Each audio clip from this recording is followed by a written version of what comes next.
Alright guys, so we're back in the boat. The propeller is a no-go. We're going to have to borrow or buy a prop pulling tool.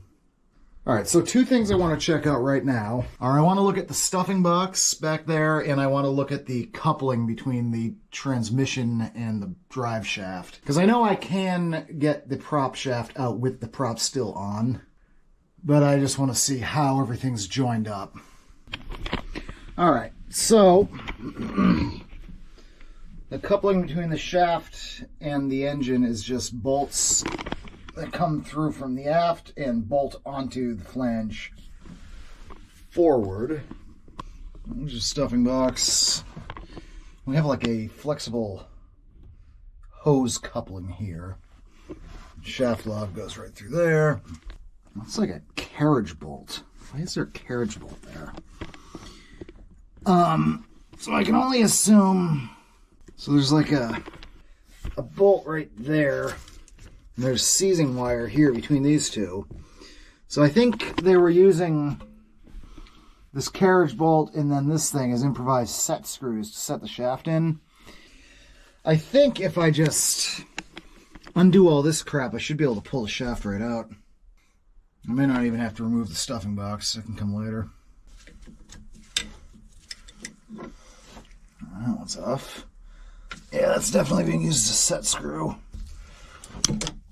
This carriage bolt here very much strikes me as an at-sea repair. Like, the set screw on our drive shaft came out underway, and what the hell do we do? And what strikes me too is it's a larger thread size than this.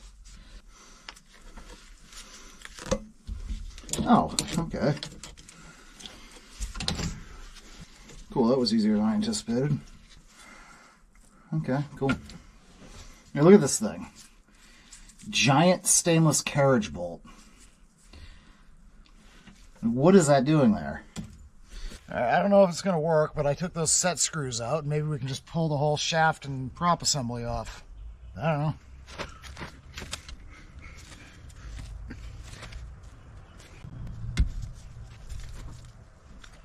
Nope.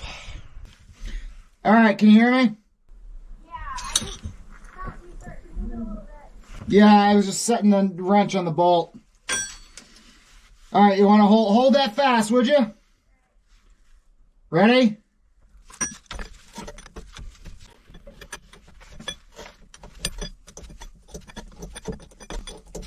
Thankfully, this one, they're coming out easily, so on the first one.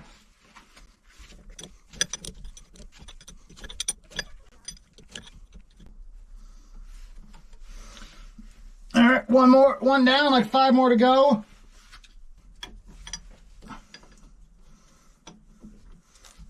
All right, all the bolts are out.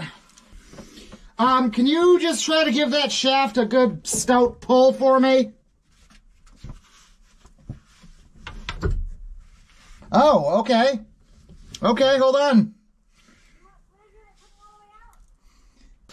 It might come all the way through, but the thing is, the flange is still on the shaft, so it is detached. All right, so we cracked that. That's separated. Try to get this Mizzen mast step off, because that'll give a good amount of space back here.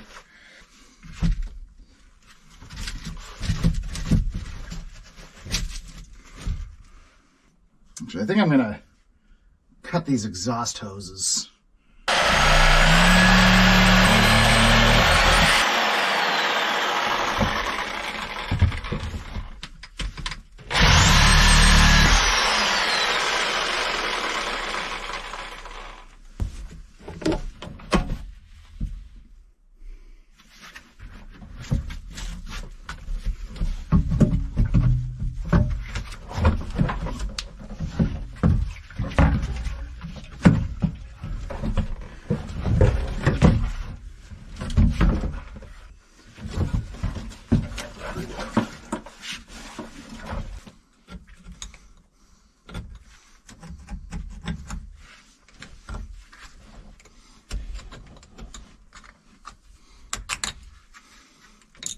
Let's see if we can get this thing off.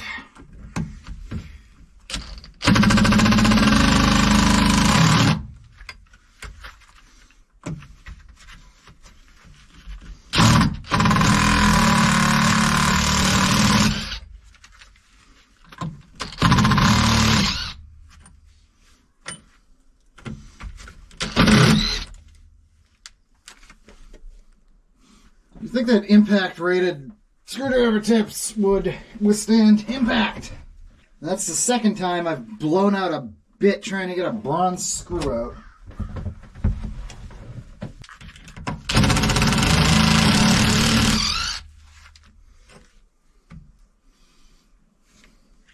Look at the elongated thread on that one. Weird.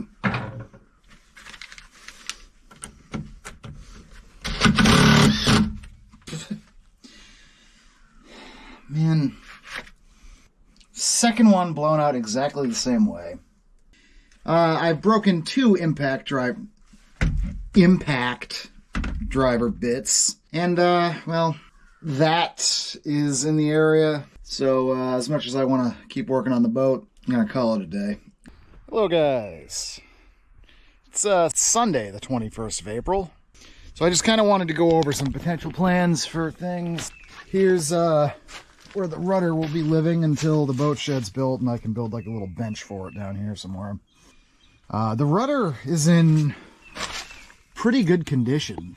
I think, really, we just need to maybe fix some rot in spots and then just apply fairing compound and get everything good to go, because everything is solid. It's pretty salvageable. I think even the gudgeons on the rudder are still good to go. And I don't see any reason why those would have been refastened. I have some thoughts on the iron keel. There's nothing fundamentally wrong with an iron keel. It's a very structural component.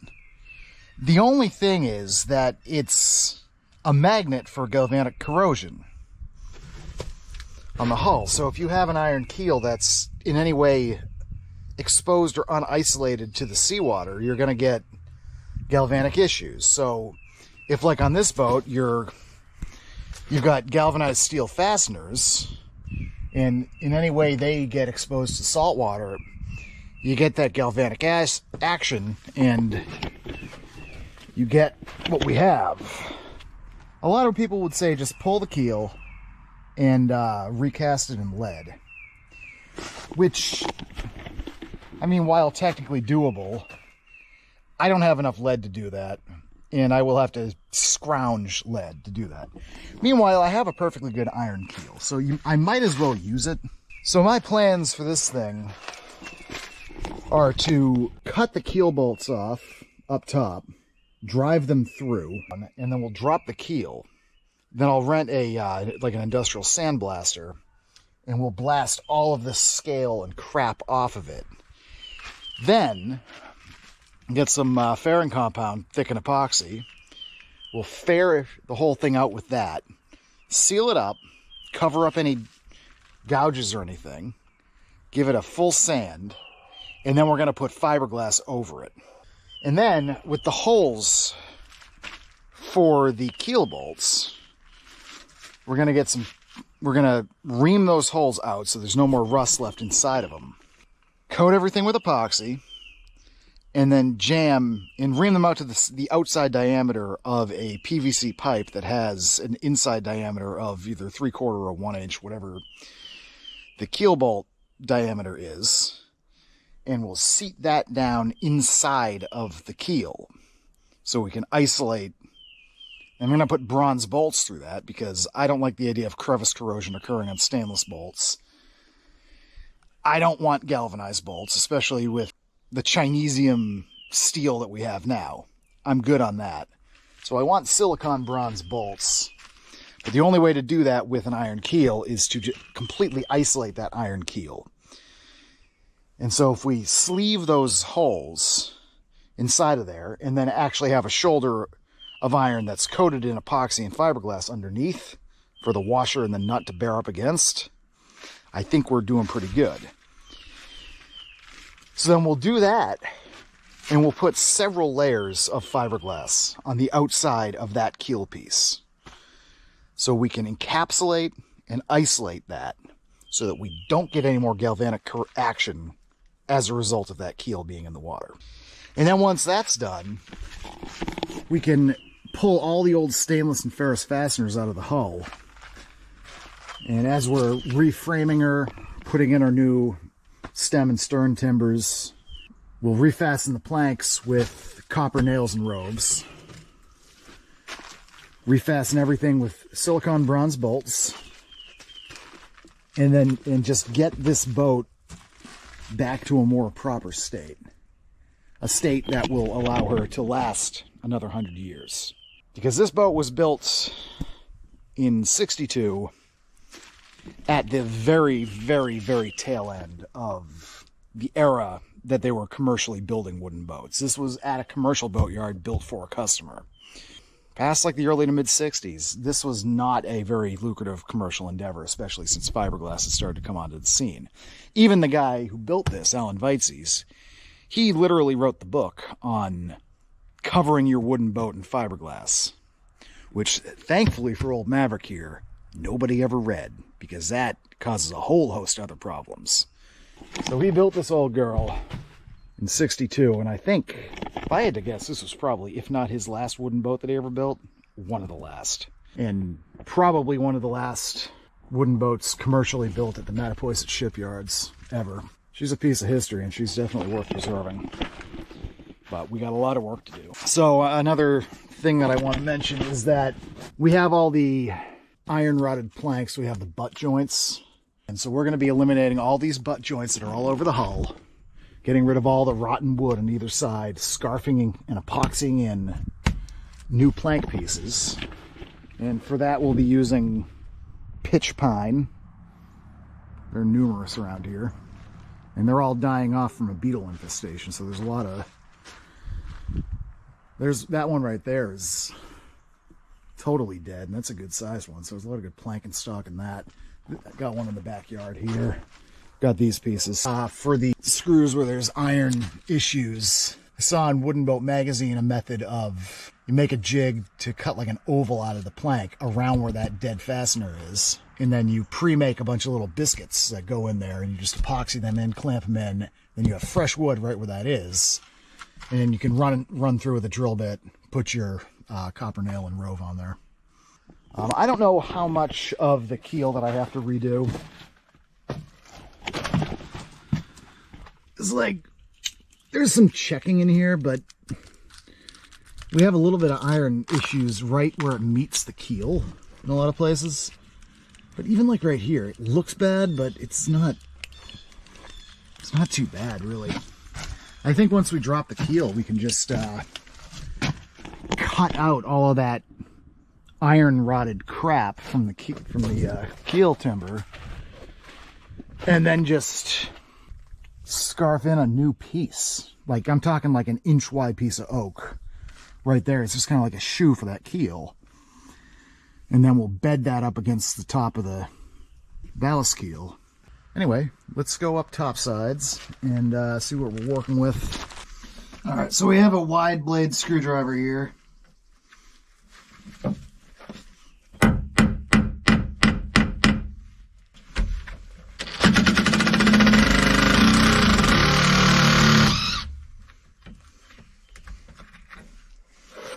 Go.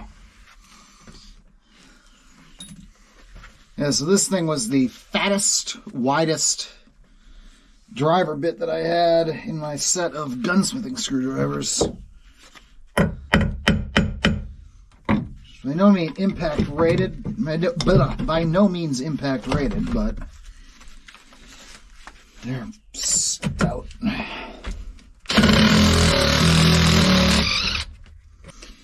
And the good thing is they're replaceable too.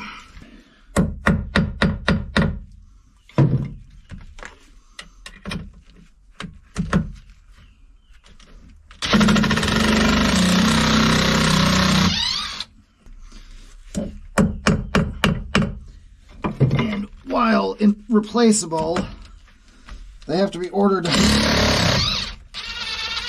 from a company out of Iowa. So it behooves one to not lose them in the bilge of a boat. That's a substantial hunk of bronze, eh?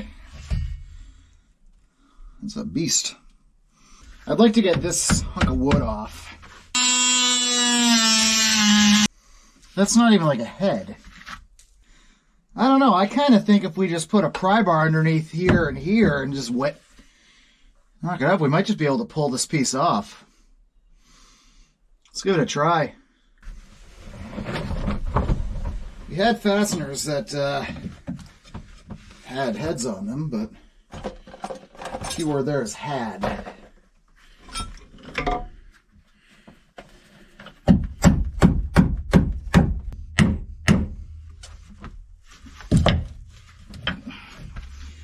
Yeah, if only we could be so lucky.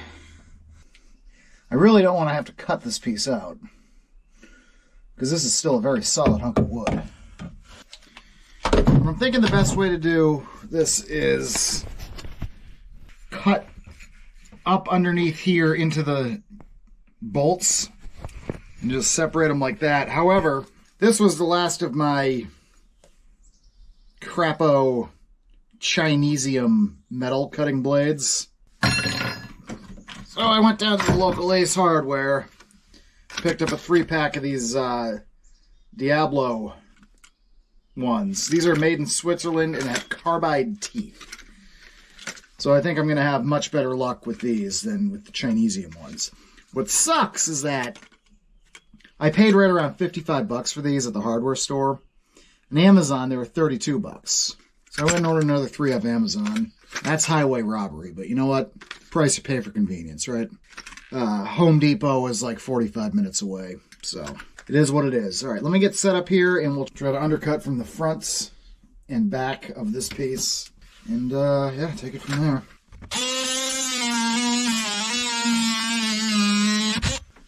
All right, I'm gonna go get a respirator because this is red lead primer on here, and I don't feel like breathing that smoke.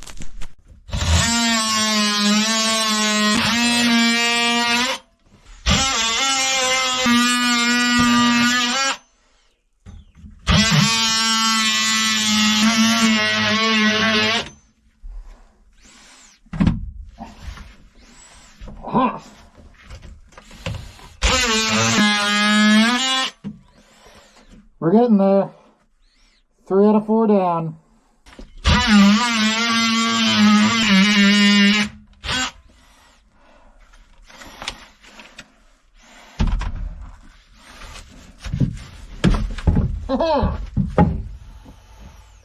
Hell yeah, we got it. All right. There we go. Drive shaft access attained. I want to get this thing off. It's coming.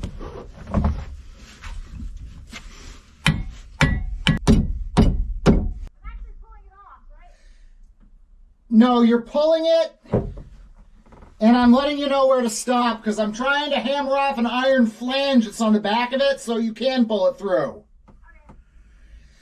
So just pull on it and see what it does.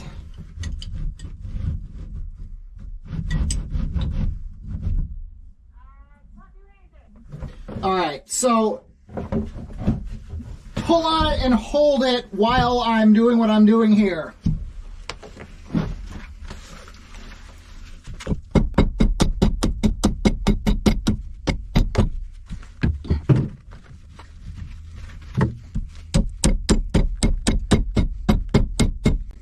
Let's spin it. All right.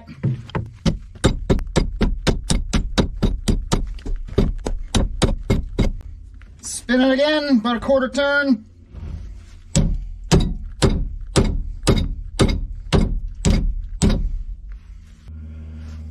I want to try something. Hold on. All right, hold it steady.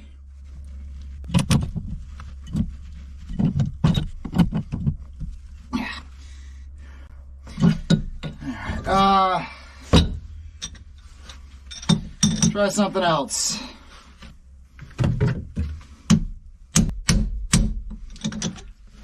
Can you pull it now?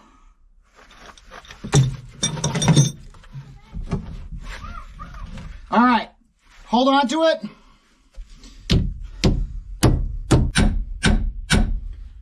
Oh, we are making progress. Turn it a little bit. Good. Can we pull it out a little bit more? Okay. Keep holding it.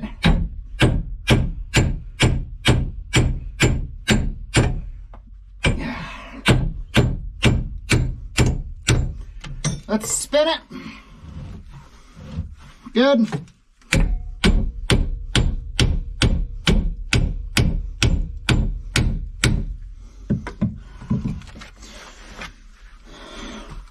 Turn it.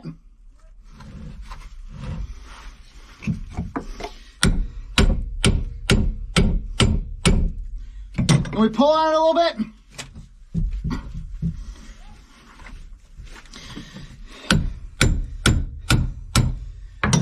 All right, this thing's pretty much free.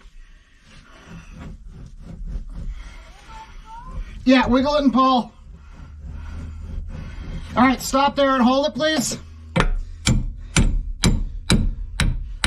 Haha. Got the flange off. Hold on 1 second. Let me come down and around because I want to film this thing coming out. All right.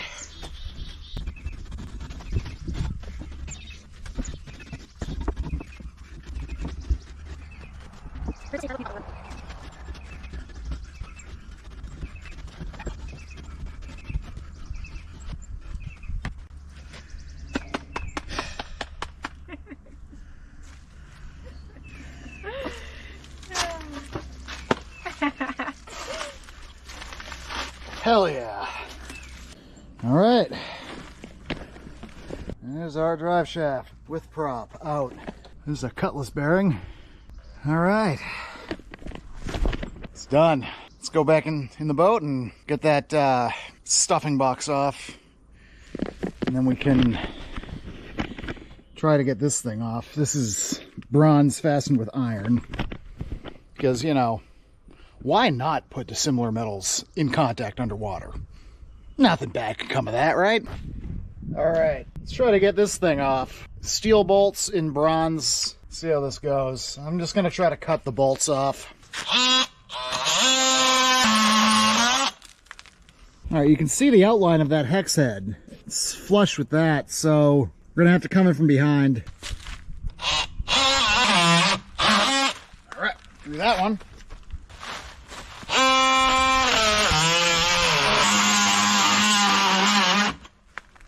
There she goes. Ugh.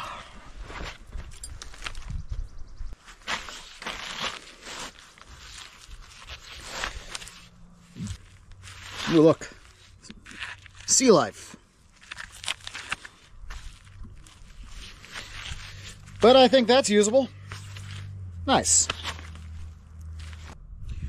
Probably be able to drive these bolts through from here. I don't know where they end up, but sweet. Let's go back up and try to get the stuffing box out. So I think I can reuse this guy. There's nothing wrong with that. This has to be cleaned up and repainted. All right, so I gotta get those hose clamps off.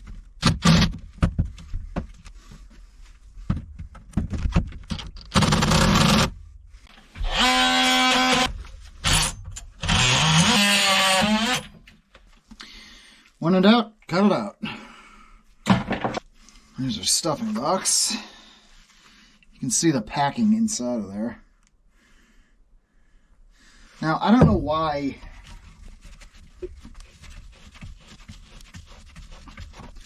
this here. This broke off. I wonder if this didn't snap off.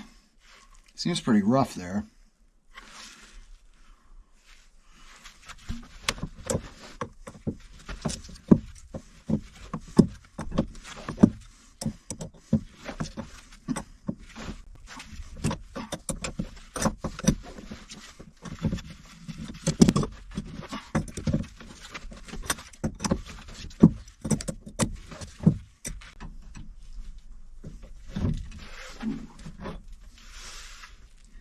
Okay, well then, interesting. Prep bronze for the crucible.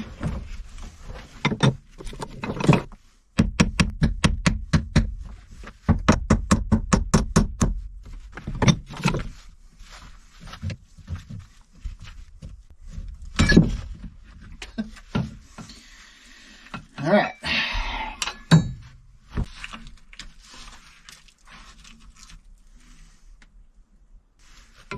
Hope that's not asbestos. Here's that other scrap bronze. Electrolysis, yay! Who loves electrolysis? I sure don't. One stuffing box. Alright, what a mess it is in here. I've got a solution for that. Alright. Well, the finger snap cleaning trick worked, as usual. And the bilge gods have bestowed upon us one remains of a spanner, one large ingot of lead, I think that's like a 3.5 pound, and then 4 1-pound ingots of lead. There we go. Got a lot of crap out of the bilges back here. There was absolutely enormous amounts of crap just down in between here.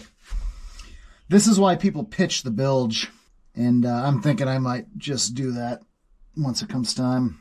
Come on, I think it's Jeffrey's boat glue or marine glue or something like that. It's just pitch. Heat it up and pour it down in the crevices of the bilge so you can't get all that crap just built up down there. Alright guys, thanks for tuning in this week. It's been a rather eventful episode. We got a lot of stuff done. We got the prop out. Well, we got it uncoupled. Got the coupling off. We got the prop out. We got all of the associated hardware that's not the engine off. And got the bilges back in the stern cabin cleaned out. And it's probably somewhere around 3 o'clock. It's a Sunday afternoon. I am sick and tired of working in confined spaces. I want to go take a shower. I'm butt worked out for this week. So I will see you guys in the next episode. Don't forget to like, share, subscribe, click the bell notification if you want to be notified by YouTube every time I upload a new video. And I appreciate all the comments. I usually respond to or at least read every one. So keep them coming. Thanks for watching, and I will see you next week. Bye.